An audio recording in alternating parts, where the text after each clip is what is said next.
So the nice part about the work that we do together is, and I talked about it this morning briefly, is how critical everybody is today. And I think all of us recognize that. Coming back from lunch, just 2 minutes ago, a lady stopped me, and I don't know who you are, and I didn't look at your name badge, and I don't know where you're sitting, so suffer in silence if you want. She said to me, "Is the afternoon going to be better than the morning?"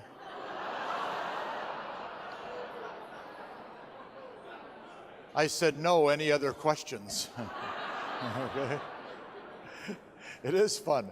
You know, when you start listing 25, 50, 100, 200 homes a year, you're going to have some sellers that aren't going to be real pleased with everything that you're doing. Would you agree with that? And you're going to have some prospects that don't like you. And even when you're in a listing presentation and taking a listing, you're going to have people that you don't like. Some of these sellers are not kind, and sometimes they're not fun. And sometimes they're going to say things that would be upsetting to a regular real estate person. To you and I, it's just part of the game. And sometimes you're not going to like them. So I don't know where the lady is that didn't like this morning, but I don't like you either. So what the heck? So we're going to continue on this morning. And what I did is I wrote down 1, 2, 3, 4, 5, 6, 7 phrases, okay, versus words, okay? And if you really look at this morning, and I debated, Michael, on this morning's session for about a month. And I debated, should I do that session the way I had written it, or do I do something else? And I quite honestly, I very rarely debate what I'm going to do, because I'm a little strong-minded in my approach to things, as some of you recognize. And I finally voted yes. And I want all of you to say why. Anybody that has a great career at anything has to have a strong foundation. And when the foundation is strong, nothing is going to screw up the building of what you're trying to accomplish. And Earl Nightingale used to always say to me, "You're only as good as your foundation." And I would commonly say, "What is my foundation made of?" He'd say, "The words you use." So I looked at all of these great people in this audience, and we've had to bring in a lot of extra chairs, so thank you for being patient.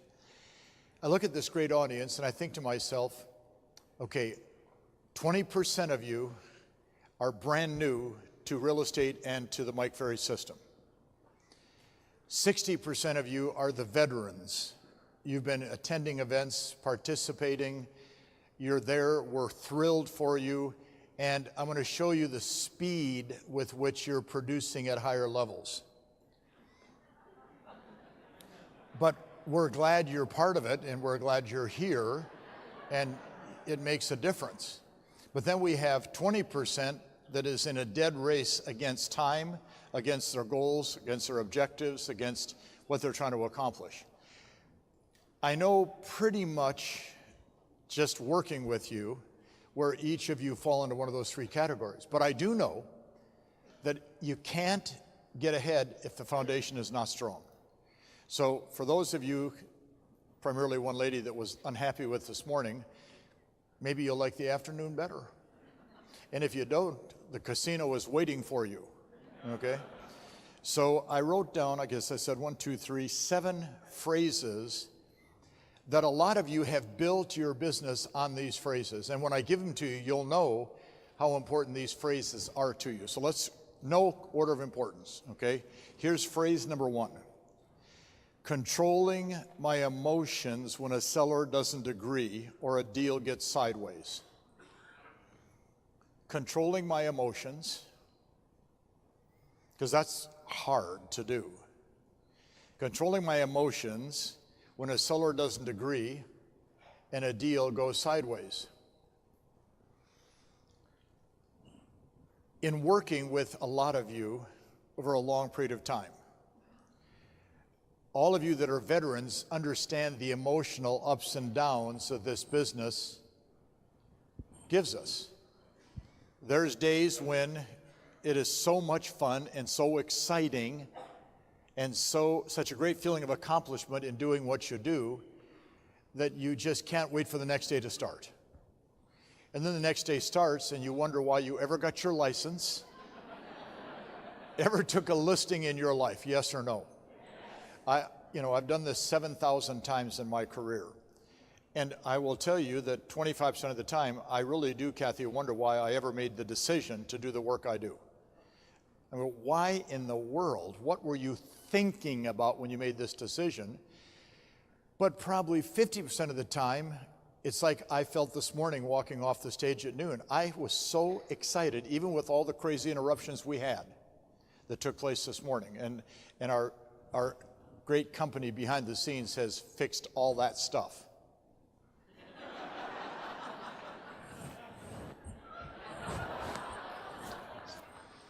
But we do have those continual ups and downs, yes or no? Yes. 50% are what I call self-imposed. 50% come from the world. And by self-imposed emotional ups and downs, it's when something goes a little haywire in a deal or with a prospect, and you start to beat them up or you beat yourself up, and pretty soon you're in a full-on, blown-out, emotional, out-of-control, whack-nut situation in your life. Make a little note. Keep your emotions between the lines. And that's hard because I wanted to express different thoughts this morning when the microphones didn't work.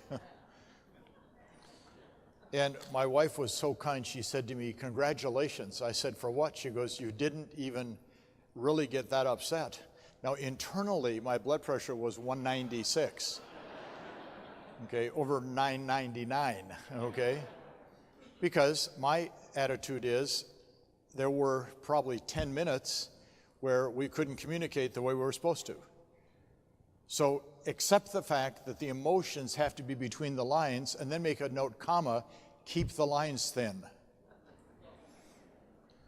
Keep the lines thin.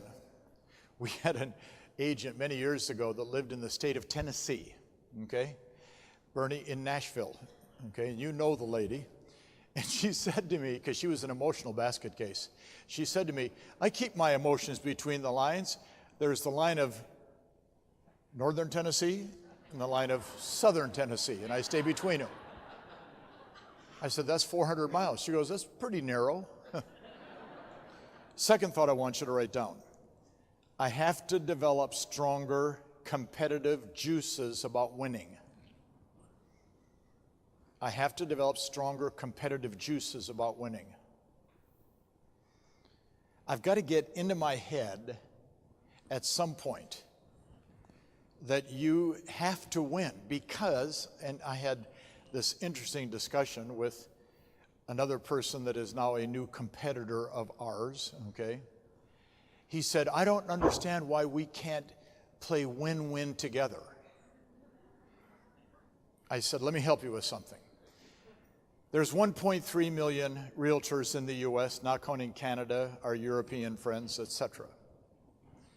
Half of them never do a deal. In July 1st of this year, 52% of all the realtors in America had not done a single transaction. Now think about that one, okay? Think about that, okay? No, you should applaud their exit, okay? I said, so that leaves, let's say, 600,000. And of the 600,000, they estimate 80% have done only two. That leaves about 150,000. Of the 150,000, a third of those are way smarter than I am, so they would never be involved in my seminars or coaching.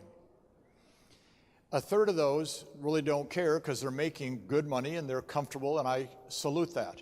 And a third want some, more than they have. So now we have about 200,000 prospects, Steve, out of 1 point. I think these things through.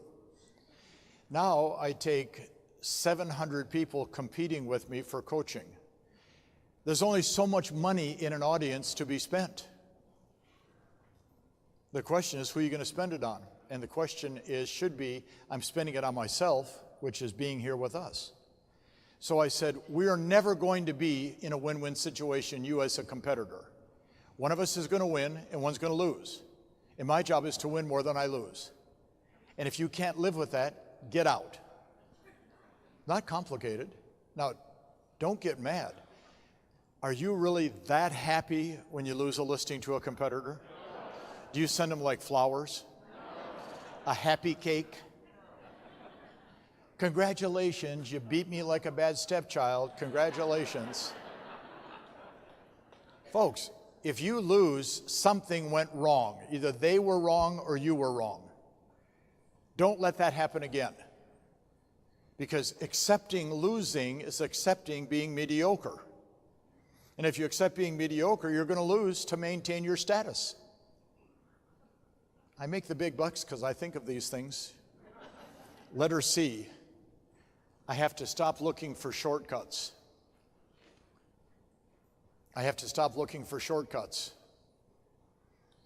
Because the industry is shortcut oriented today 100%. I've never seen as many shortcuts being offered to all of my friends that are involved in brokerage, all my management friends, all of you that are great producers and potential great producers. There's 1,000 shortcuts. Mail this postcard out, and you're going to get listings left and right. Now, does anybody actually believe that? Hello? You know, just use this one sentence in a listing presentation. You'll grab them by the throat and they'll list every time. Anybody believe that? No. Then stop listening. Stop looking.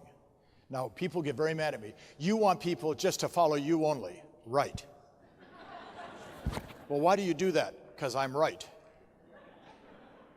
Because if I didn't believe I was right, I couldn't do my job. How many of you believe you're a good agent?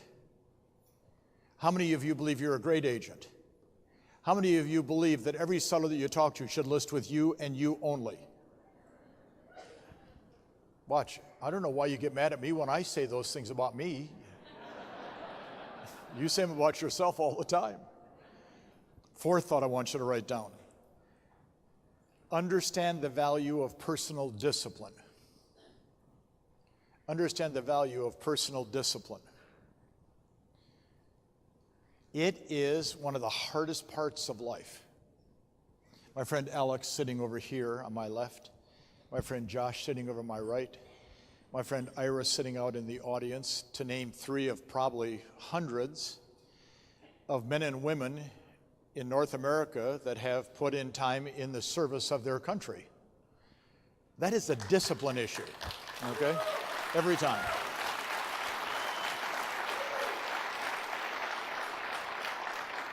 And, you know, people say to me in this, you know, I don't talk about sex, politics, or religion in seminars, which kind of eliminates most things to talk about, okay? But people say to me all the time, you always say something about people that were in the service. I said, yes. Well, I don't think it's appropriate. I don't care. Watch. If it wasn't for them doing what they do, we wouldn't be here doing what we do. Okay? Not complicated. The three lowest paid jobs in the U.S. are school teachers, fire and policemen, and people that are in the service. And I've always said they should be the highest paid jobs. And that's why they make great realtors, because of the discipline they have. Okay? You could see the discipline watching Josh. You could see that personal discipline. Discipline is when you decide what you're going to do and you actually do it. I wrote down number 5. Developing a better work ethic. Developing a better work ethic. Several years ago, a longtime employee and personal friend of ours, David Long, said in front of a group, Mike Ferry is the hardest working person in real estate. So it was very complimentary. So I took him aside later and I said, how did you figure that out? He said, well, that's what I believe. I said, why do you believe that? He said, your work ethic is so strong. I said, okay, let's take a different approach. And I don't know which, I think it was Jeannie that said it. You gotta love what you do, yes or no? Watch, I said a couple years ago, and I got a lot of bad feedback on it, you gotta fall in love with the job called selling.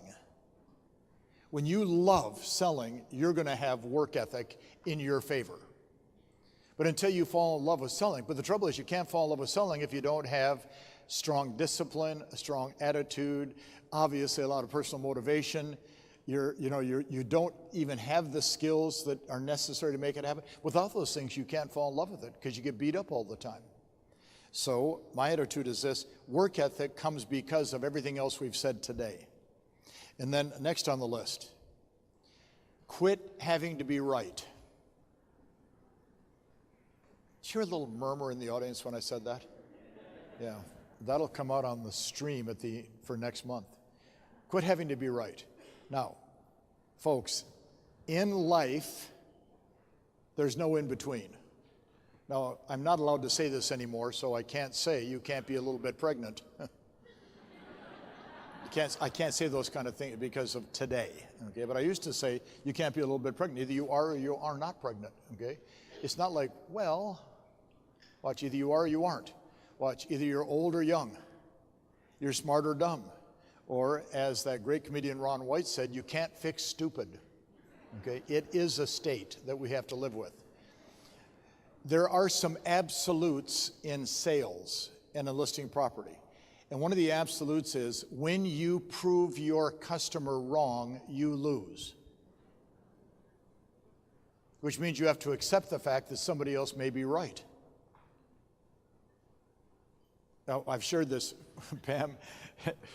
Phil and Pam and I had dinner with Chad Story in Rome a couple years ago, and Sabrina.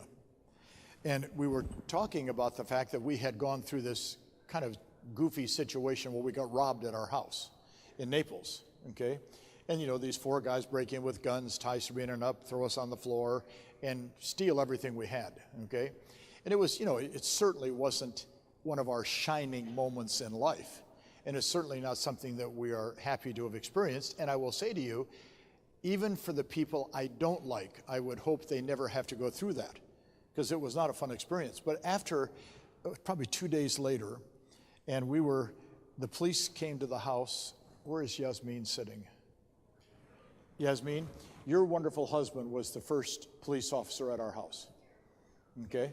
That was one of the biggest reliefs we had, was when somebody we know in uniform with gun walked in the house. I wanted to give him a hug and kiss, okay? But he's so big and strong, he would throw me through the window, okay? Well, here's what I want you to think about. 2 days later, Sabrina said to me, "Can I say something to you?" I said, "Of course." She said, "From the moment they walked into the house and put the gun at your head," because there was a gun on this temple and the back of my head. Now, here's the good news. If they'd have pulled the trigger, it wouldn't have made any difference. Now, think it through. It's not like you're going to say, "Ouch," okay? You'd be gone. From the moment they put the guns on your head, you started saying, "Yes, sir." I said, "I know. I've never heard you say yes, sir, to anybody that often." I probably let's see, they were only in the house for like 24 minutes, okay? But I'll bet I said yes, sir, 50 times. No matter what they said, I said, "Yes, sir. Yes, sir. Yes, sir." Because if I would have proven that they were wrong and I was right, would that have made it better or worse? Worse. Do your sellers always agree with you? No. Do they sometimes want to argue? Yes. And isn't natural competitive juices to Susan bark back? Say yes. Yes. Because we want to say, "Listen to me. Come on, let's figure this thing out. I am a realtor. I have a badge." Okay. "I'm a realtor and I'm right." Well, as soon as I prove my client wrong, we both lose. And somebody else wins, which is a competitor. If we can lock into our heads, the most important thing on a listing is be right, be honest, be truthful, but quit having to prove that you're right, because when you prove you're right, they're wrong. Then the last thing I wrote down before we continue, staying on your listing plan after you've had a bad couple days is the biggest challenge we face. Staying on our listing plan after we've had a bad couple of days is the hardest thing we face. It's hard. Because your plan calls for A, B, C, D, E, F, G through the course of the day. And you've just had 2 sellers that cancel their appointments an hour before. And then the next day you see them come on MLS with some other agent. And that gets your competitive juices up a little bit, yes or no? Yes. I can't believe they listed with him or her. Well, then on top of that, 2 leads that you knew you'd get appointments with decide not to sell. And now you're already 2 days off your schedule, so now the week is all screwed up. I used to tell the brokers all the time, hardest part of being a great broker is dealing with the day-to-day activities of agents. And they used to say, why? So I'd say, well, draw a big circle on the board and put a dot in the middle, and that's the broker. And in the office are all these little people. I'd have them draw little X's all around the circle. And I said, these people that are in the office all the time are generally not positive people. Everybody say why? Because the positive people are out listing and selling real estate. Well, here's what happens. They get thrown off their track by us, and if they don't get back on track, they lose 2 or 3 days. Has anybody besides me ever lost a couple of days and wondered what happened? Just say yes. Yes. Okay. So just think about those 7 little phrases as being something, bless you, that can help you as your business moves forward. So then I wrote, and I wrote this about a month ago, there are 8 what I call simple facts that we have to accept if we're going to go to a dramatically higher level of listing property. Now, there's probably 100 facts that you have to accept. I wrote down what I thought were the 8 most important, John, that an agent has to accept as being part of their life in working in real estate. Let me give you a fact, letter A. Accept the fact you're going to be an employer, not an employee. Accept the fact that the listing agent is the employer. I've been talking about that for 4 years, and some of the people are starting to get it, which I'm excited about. You're the employer. And everybody in town that is working to show your listings works for you, which makes them the employee. Does that make sense to you, first of all? Yes. Okay, listing agents control the inventory. Showing agents are searching for inventory. The listing agent controls the behavior and the activity of the showing agent. And when I control your behavior, I become the employer and you become the employee. But I want you to write down the following. There are certain responsibilities that go with being the employer. And this is where some of us will not meet eye to eye. There are certain responsibilities that go with being the employer. Let's write some of these responsibilities down. In fact, my friend Neil Weichel down at the end of this front row said to me a couple of years ago, I mentioned these to him in an email, and he wrote back, these are critically important. So, Neil, what are you going to make, a couple $1 million again this year? 3.3 million he's going to earn this year. Residential resale agent. Okay? Hello. Okay? And you're going to meet Neil on the stage throughout the retreat. And we've been working together 28 years, and he's made $55, $60 million in commissions.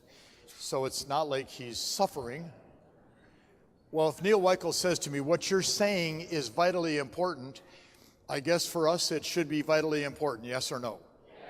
All right, responsibilities. For example, A, you have to actually answer your phone when it rings.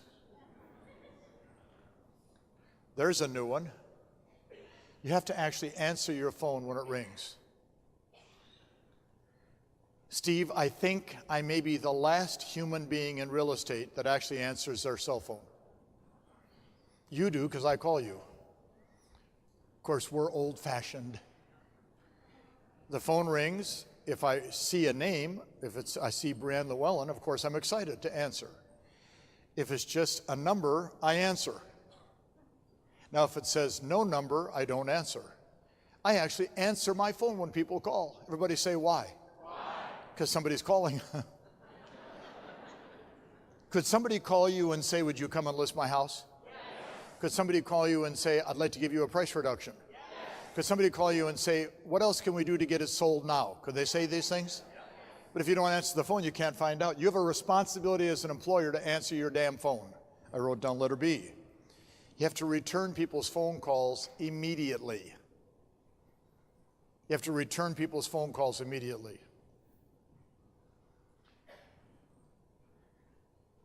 That's what employers do. That's what strong listing agents do. The biggest fallacy in real estate today is you have a listing and 10 agents are showing it. You won't return the phone calls to find out if there's any offers to get the offers accepted. Let me help you. When you get a listing, you have one job to get it sold. Thanks for being here. Is that not the job, yes or no? Yes. Could a phone number that you don't recognize be calling to present an offer to you? Yes. If you don't return the call, you can't find out. You have a responsibility. I wrote down third. Answer emails when they arrive or delete them. My assistant, Anna, knows that I receive any place from 150 to 300 emails on an average day. And sometimes Serena says, my God, you spend all your time on your iPad. I said, well, I'm answering emails. People, I openly invite you to send me an email. Now, if you send me a joke, I'm not going to respond. I laugh and I send it on. If you send me something that is not of great interest and it's just something that you like, I may not respond because it has no interest. But if you ask me a question, I'm going to answer it as fast as I can. Why? Because I'm the employer. I wrote down next, present offers in a timely manner. That's a responsibility. If you're going to be a listing agent, your job is to get offers accepted as quickly as possible. Because that's what the seller wants. I hear this all the time. Hey, Mike, I wrote an offer on Thursday morning, called the agent all day Thursday, all day Friday, emailed him twice, texted him 3 times. They didn't call me back until Monday. Now think about unethical behavior. That is the epitome of unethical behavior.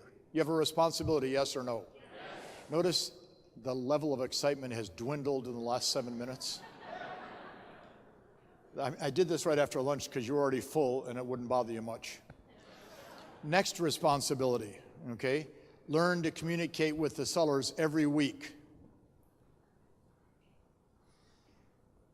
Keep the sellers informed. You have a responsibility to keep the sellers informed. Keep the sellers informed. Keep the sellers informed. Keep the sellers informed. Who's involved in our coaching? Let's see where you are. Oh, a lot of you. Good, thank you. Tuesday, Wednesday, Thursday, Friday, every week, Mike Ferry sends all the coaching clients a message. Today at lunch, I dictated the Tuesday message. The coaching clients that are here probably are not going to read it, but for the ones that couldn't be here, it was for them. And my message today for our coaching clients was, if you're not at the retreat and you're reading this on Tuesday, you have to take 2 listings before Saturday. Go do it, period. So I communicate with our clients all the time. So should we take on the role of being the employer when we take listings, yes or no? Yes. And is there a lot of responsibility that goes with that? Yes. Can you accept that? Yes.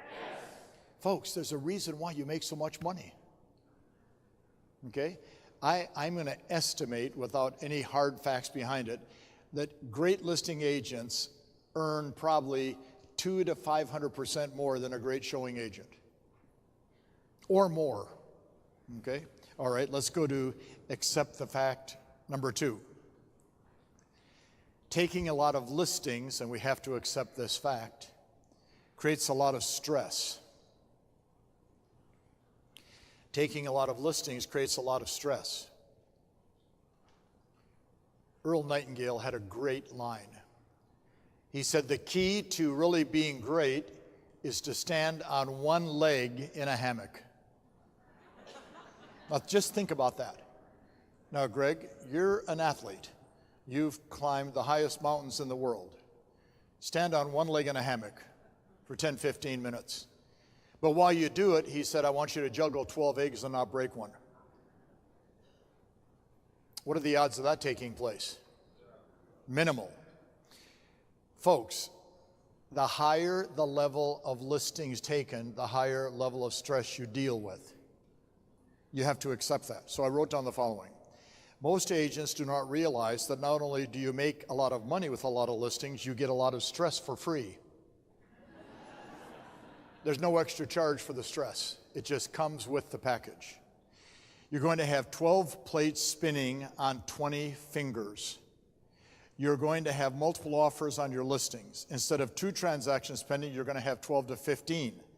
The communication you'll be involved in goes up 12 to 15 times more than in the past. You have to learn to live with stress. Who would like to reduce all the stress out of real estate? Get out of real estate, okay? I don't know what else to tell you, okay? Accept the fact, point C, okay? Learn to live, this is going to sound strange, learn to live with a high income. It's hard. Do you know, we've watched thousands of agents try to learn with making a lot of money. Erica, who worked for you for years on the stage, that's a big transition, going from $12 an hour to $2 million a year. Watch, hardest part of life is learning to live with a lot of income. High income brings about a complete change in how you think and a complete change in the lifestyle you live, and brings more stress. Here's what I hear all the time. All right, Mike, I've had the best year of my life. I made $730,000. Okay, are you going to go for $1 million next year? No. If I could make $500,000, I'd be okay. Why are you going backwards? Well, you know, if in case things don't work out, and in case I can't have the kind of year I want, I don't want to put myself in a position where I have to do it, so I'm going to kind of ease off. I hope you're a competitor of mine. I want you to ease off, because then I'm going to beat you badly, okay?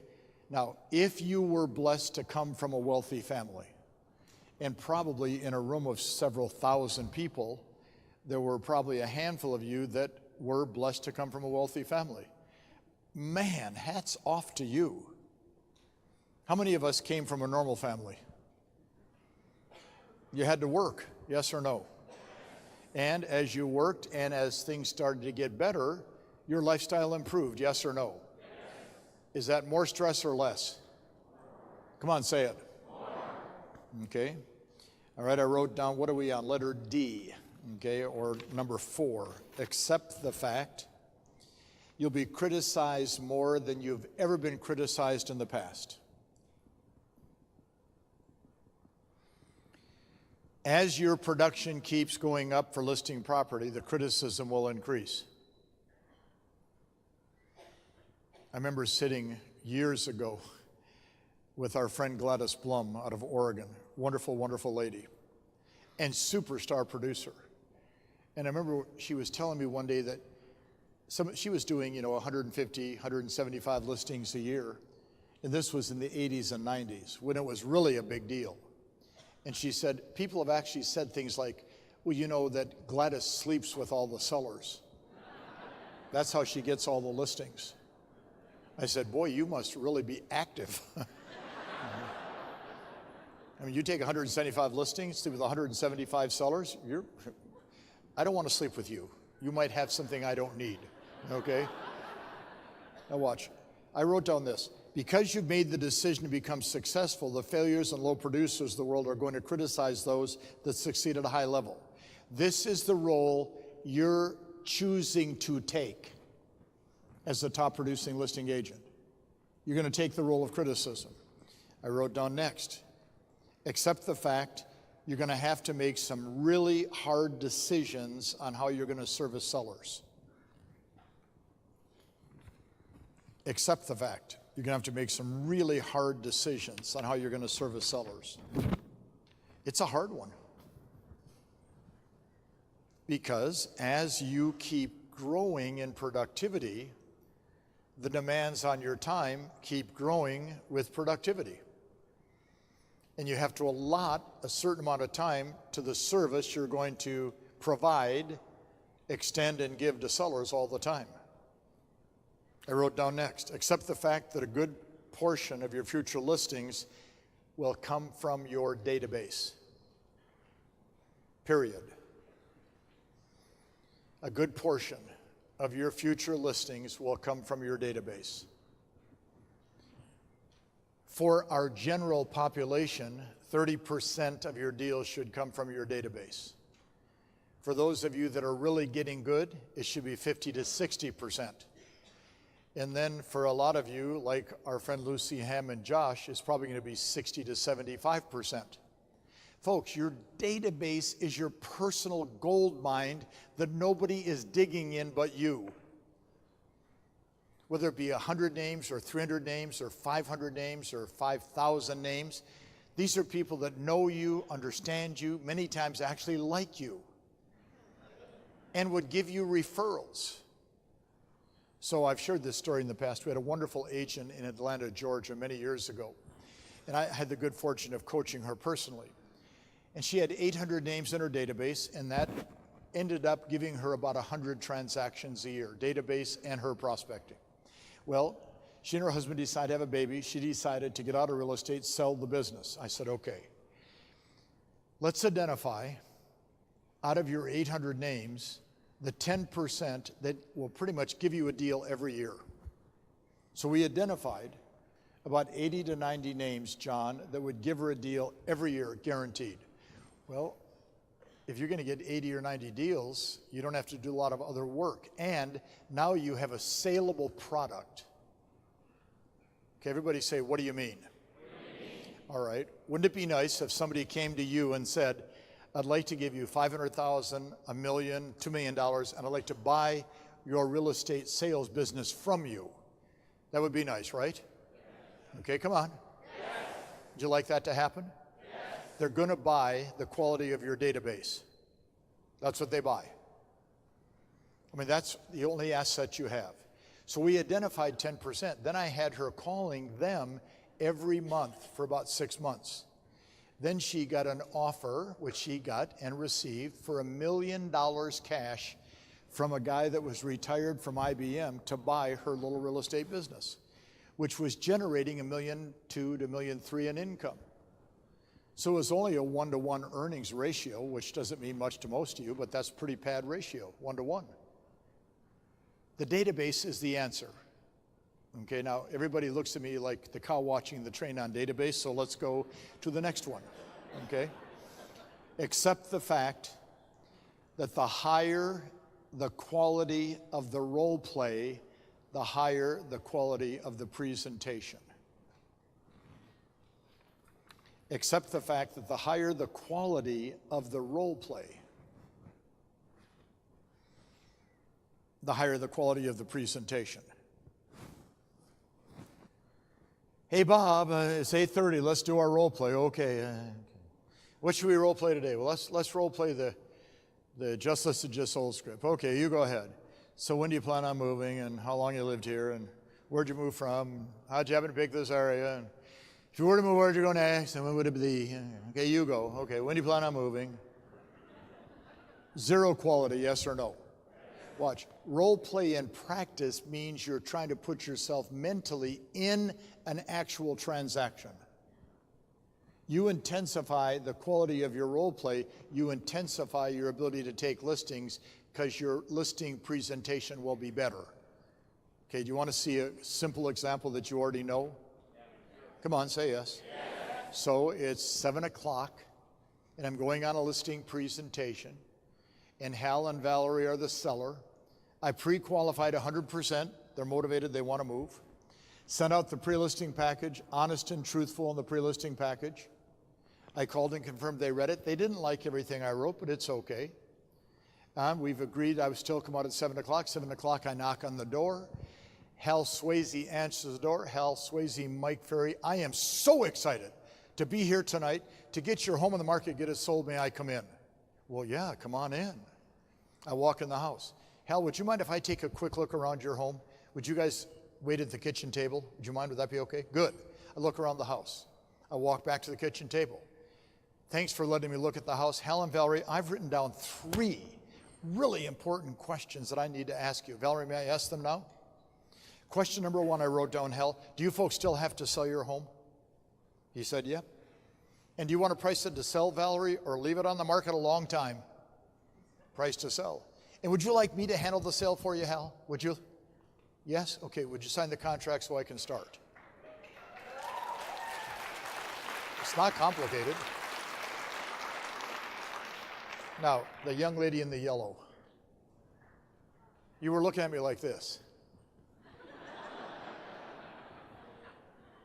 Are you in coaching? Who's your coach? I can't hear you. Who's your coach? Larry. Larry, where are you? We have some work on this one right here. Because you might have thought I just did the whole thing in German instead of English. Folks, you have to be intense, yes or no? Yes. Matt and Tom used to criticize me at every retreat we did. You got to lay off. You got to back it off a little bit. You're too strong on the audience. Dad, come on. Why do you come on so strong? I said, because they don't get it. All right, you guys ready? Because I've had 20 people after the break. So what's the retirement date? Do you see me fishing? Yarning, or whatever they call it, knitting, or whatever that crap is? Gardening. How about painting? You saw my painting. Chess. I mean, you could play a game of chess that takes months. Watch. Here's my commitment to you. You guys ready? Yes. I will stop the day you start. Fair enough? The day you say to me, that's it, I'm going to do it 100%. I'm going to say, good, we're done, thank you. Probably have a few years left. Yes or no? Yes. All right, so you need to write down for yourself when you're going to start.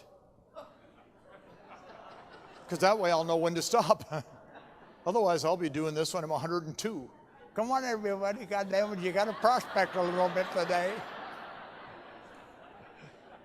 I'll get false teeth, it'll work, okay?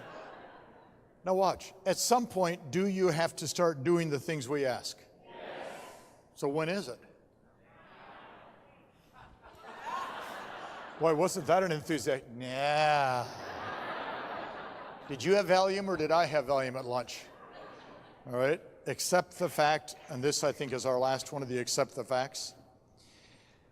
This will put unbelievable pressure on your time. Accept the fact that when you start listing 50, 75, 100 or more properties per year, it will put tremendous pressure on your time. And Ellie, I'm glad you're here. Thank you. Thank you. Tremendous pressure on your time because you're going to be having all these people you're negotiating for all the time. So Jim, you've had a couple good listing months this year, haven't you? What's your best listing month this year so far? 14 listings, okay? Is that good? Yeah, 14 residential listings. I mean, that's, hello. Okay. But that puts demands on your time, doesn't it? Oh yeah, and you got to live with that, okay? So you need to look at those 8 accept the facts and decide which of those you need to work on to make your life better. So now, whew, God, it's 2:20. We can finally start the seminar. Finally do the retreat. So let's go to a blank page. By the way, do you like those notebooks? Sabrina's idea to put the hard cover so they're easier to write on. So when you see her, tell her thank you, okay? I don't know where she is right now, but she's probably giving somebody heck about the microphones, okay, which is good. So now we're going to start the hard part, because I promised on the tour that I did, and I met a lot of you on the tour in May and June, that on day 1 and day 2, we're going to go through, in my opinion, now key words, in my opinion. Now, okay, I'm going to ask a question. How much money did you pay to the people around you for their opinion during the seminar? Okay, I'm sorry, I couldn't hear you. Okay, so who did you pay the money to? You. For my? Okay, so at least we're clear on whose opinion should be brought up in the seminar, okay? So in my opinion, there is a lot of steps in a plan to go from 0 to 25, 25 to 50, 50 to 75, 75 to 100 plus listings taken per year. A lot of steps in the plan. Some of the steps you've already accomplished, so some of them you're going to write them down and then you won't pay any attention, and I'm okay with that because you've already accomplished it. If you've accomplished it and it's in motion continuously, Paul, then I'm excited about you accepting that step. If you've accomplished it and you've abandoned it, then we have to go back and put it back into effect. So they're not really in order of importance, but there's a lot of steps, and it'll take us probably the rest of today and part of tomorrow. So here's what I wrote down for step number 1, and I want you to write down, this is a hard one. Step 1 is the hardest one of all. And then I'm going to ask you to write down, it will probably take 18 to 24 months minimum to go to the next level. 18 to 24 months minimum to go to the next level. Julio, we've had the good fortune of knowing each other quite a long time, and the growth you've experienced, Sabrina and I have talked about it a lot since we spent a couple hours with you in your office. It took time. It took 6, 8 years to get to where you are, okay? Neil, it's taken you 40 years to get there. OJ, you've gone through some big steps to get there. John and George, unbelievable what you've accomplished. It takes time, yes or no? Yes. How many of you have a written date for your death? So we're all going to live, right? Is that correct? Yeah. Come on, say yes. Yes. You should know the answer. So we'll do it again. How many of you have a written date for your death? Nobody. How many plan on living? Yes. Okay, good. Now we're at least on the same track. Say your age out loud on the count of 3, and it doesn't matter how old you are, nobody cares. Just say your age out loud. 1, 2, 3. So if it took you 3 more years to go from, say, 50 to 100, would that be a good investment of your time? Yes. Are you willing to do it? Yes. Liar, liar, pants on fire. Everybody say why? Because you stop, start, stop, start, start, stop, go 3 up, 2 back. That's what happens. See, it's the commitment to time. Okay? So I've shared this with some of you that I've known a long time. 1973, 1974, before some of you were born, I did 500 1- or 3-hour seminars in California for free before I ever got paid for the first one. 500 times, and that's while I had a full-time job. Okay, I had a job, but I still was doing this every day. Everybody say why? I was trying to speed up the process of getting good. Figured if I did 500, maybe somebody would pay me. So the first one I did where I got paid was in beautiful downtown, unbelievably huge Fresno, California. My first seminar. It was on a Friday. I arrived in Fresno on Sunday.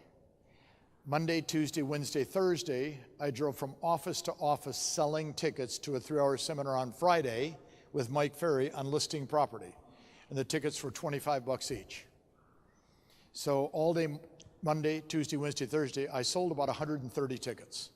If you were in an office and you even looked up, I got you to buy a ticket. I mean, I was so aggressive. Now, I had 2 little tiny cassette programs about this big. Some of you have seen them, because on the back was a picture of me, and my hair was like this. I mean, my hair was that big. And of course, open collar, gold chains, because I was cool. That's why I covered my arms, because I don't want you to see my sleeve of tattoos today, okay? Now watch. 500 times I spoke for free, and then on that Friday morning, I made a fool of myself. I mean, I was so overwhelmed with the fact people bought a ticket, and that I had actually got about $3,000 in fees, and then I sold about half the audience a $25 cassette program.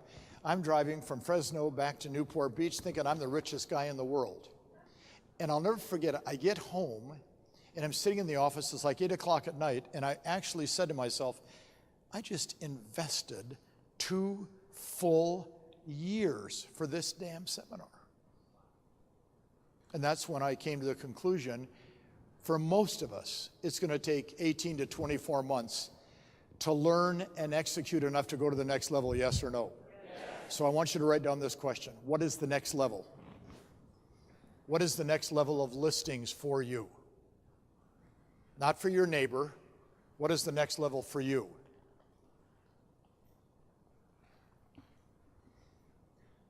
So we'll play a game. I'm going to ask all of you to state out loud how many listings you've taken so far this year. So give it a moment. I'll think about it. Okay? You guys ready? All right. So on the count of 3, tell me out loud how many listings you've taken so far this year. 1, 2, 3. Okay, is that enough? No. Could you have taken more? Yes. Why didn't you?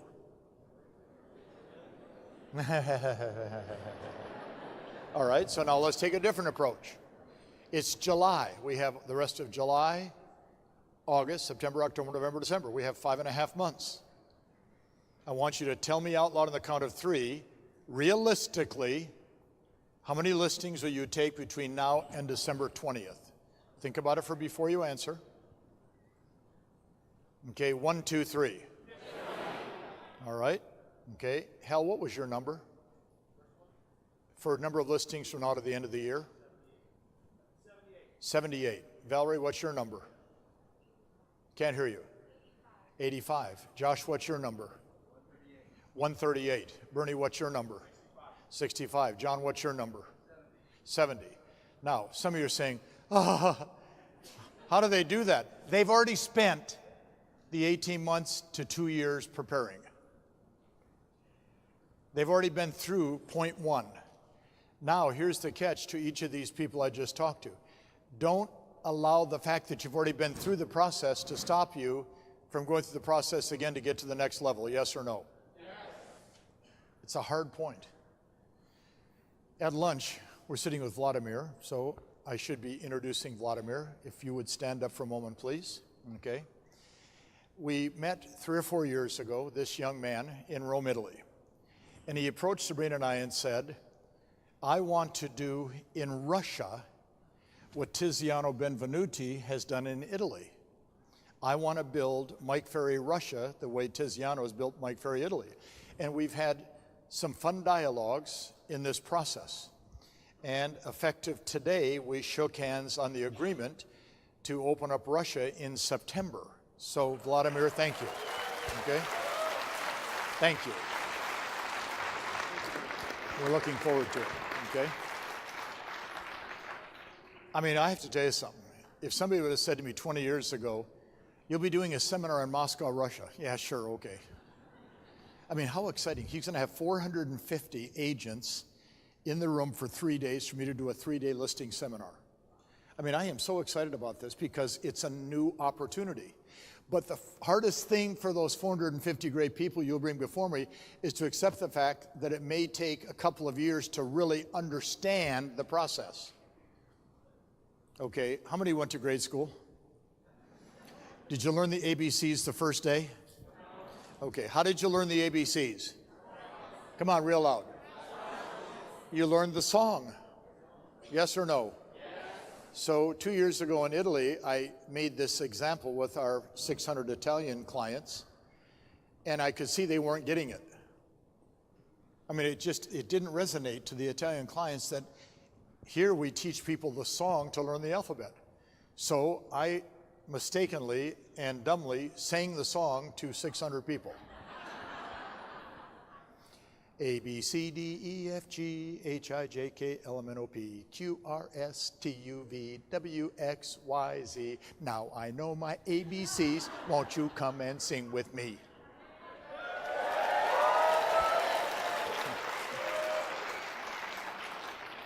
This is the only stage you'll see me on singing. You won't see me out there on one of those big stages. Well, here's what you have to accept.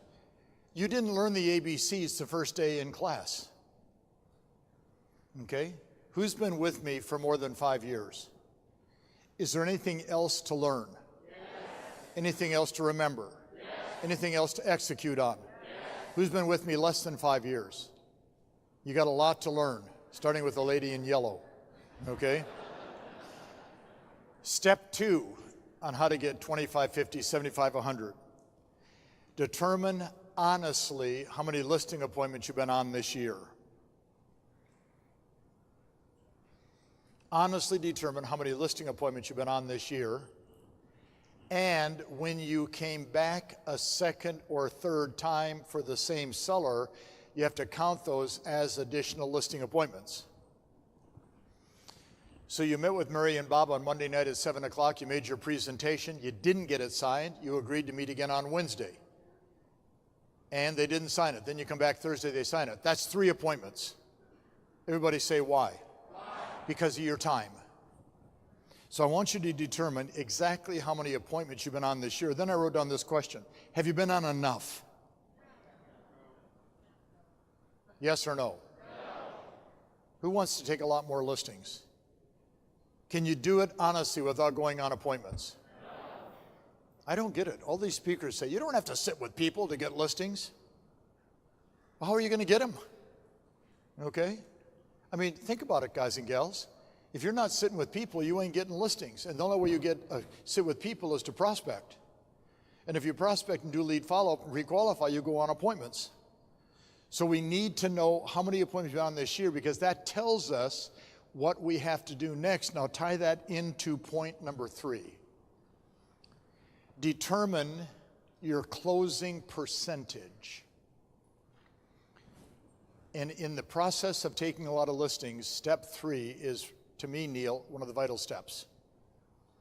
Okay?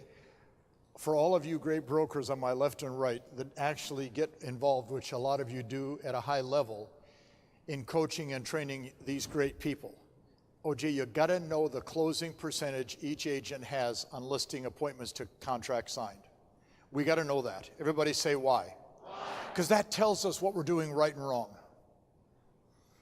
This would never happen to most of you, but if you came to me and said, Mike, I'm closing 47% of the presentations I go on, and I've been on 32 presentations this year. So I've taken 14 listings. Just your telling me that tells me what you're doing wrong. Everybody say, what am I doing wrong? I will bet you $10 to 1,000 you didn't ask all the pre-qualifying questions. Okay?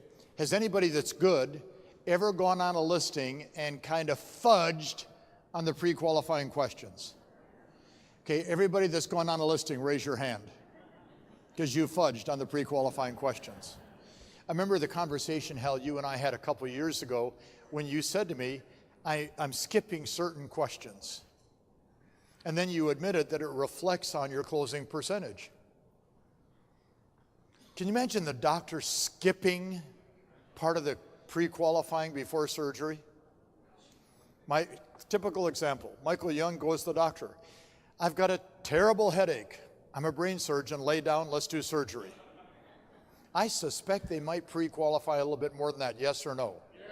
So if you're at 42%, you're not pre-qualifying. Number 2, and I almost will guarantee this, you're not following the Mike Ferry script. And Sylvia, we've talked about that. You know, well, I don't like all of it. I like some of it.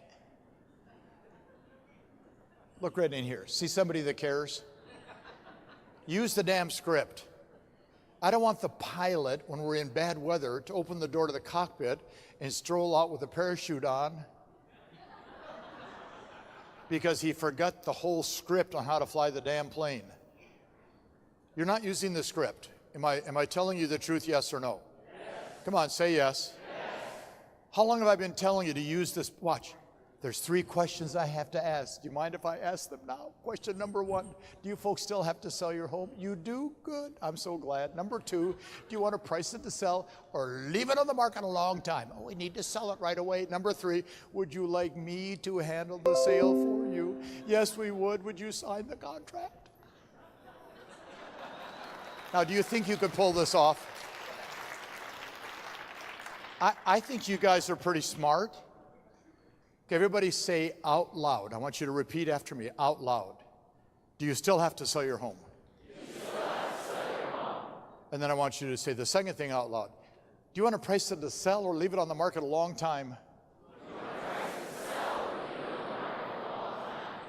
Put your fingers towards your chest. Nod your head up and down. And say, would you like me to handle the sale for you? Now here's the shocking part. They go, God, I didn't know the script was going to work. See, the second thing when a low closing percentage takes place, you're not using the scripts. And then the third thing I identify every time, you can't handle their objections. That's why tomorrow afternoon is going to be so much fun when we play Let's Screw Over the Pros, okay? I can't even wait for tomorrow afternoon, okay? Bernie, Josh, and Hal they're so confident. And we're going to get them. And then we're going to be shocked. And then you're going to say to me, I hope you recorded all that, because that was really good. So you'll be taking notes furiously. Watch. If you can't handle their objections, they list with somebody else. Okay, who in this room has been in real estate, say, 30 years or more? Deb, how long in the business now? 32 years? Have you really? Good. Lucy, how long in the business? 41. Lucy, you got to stand up.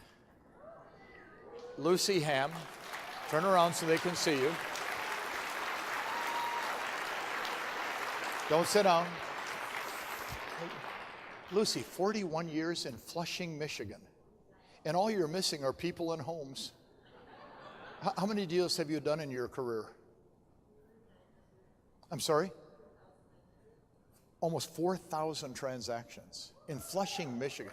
And the average sales price is about $11, okay? So Lucy, just help me out. I want you just to nod your head. Nod your head, okay. So keep the camera on her. I'm gonna throw some objections at you. If they're brand new, nod your head. If they're not new, shake your head. You ready? Lucy, we really like what you've had to say tonight, but we want to think it over. Lucy, we like what you said, but we have a friend in the business. Lucy, we like what you've said, but we want more money than you're offering. Lucy, we really like what you said, but we're considering going for sale by owner for a couple of weeks. Here's one. Everybody shake your head no. You guys ready? We want you to cut your commission. Lucy, 40 years of professional service in the community, and there's no new objections, are there? And the reason why you do 250 plus transactions a year is you know the answers. Congratulations, okay? Great job.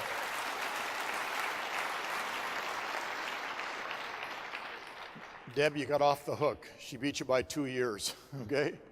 Now watch. If you are having problems understanding why your closing percentage is low, check your pre-qualifying, your scripting on the presentation, your handling objections. Fair enough? Yes. Whew. Let's go to point, where are we on number 4? Okay. Everybody write the word yes and the word no. And then I'm going to ask you to circle one in just a few minutes. Yes and no. And then here's the question. Do you have a routine, canned, structured listing presentation that you use most of the time? Circle yes or no. Now, I didn't write down maybe. I didn't write down occasionally. It's a yes or no. All right. By a show of hands, how many wrote yes? Okay. Be honest, who said no? Yeah. So it's about 2/3 to 1/3.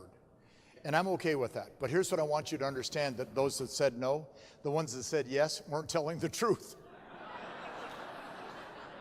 Because the key is to do it all the time, yes or no. Now watch. Here's the hardest part of what I ask of you to list property. You already know what you're saying is not foolproof. You know that, correct? Say yes.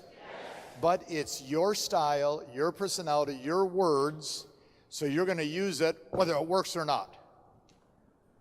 That is called stupido. Stunada, stupid, or being a regular realtor.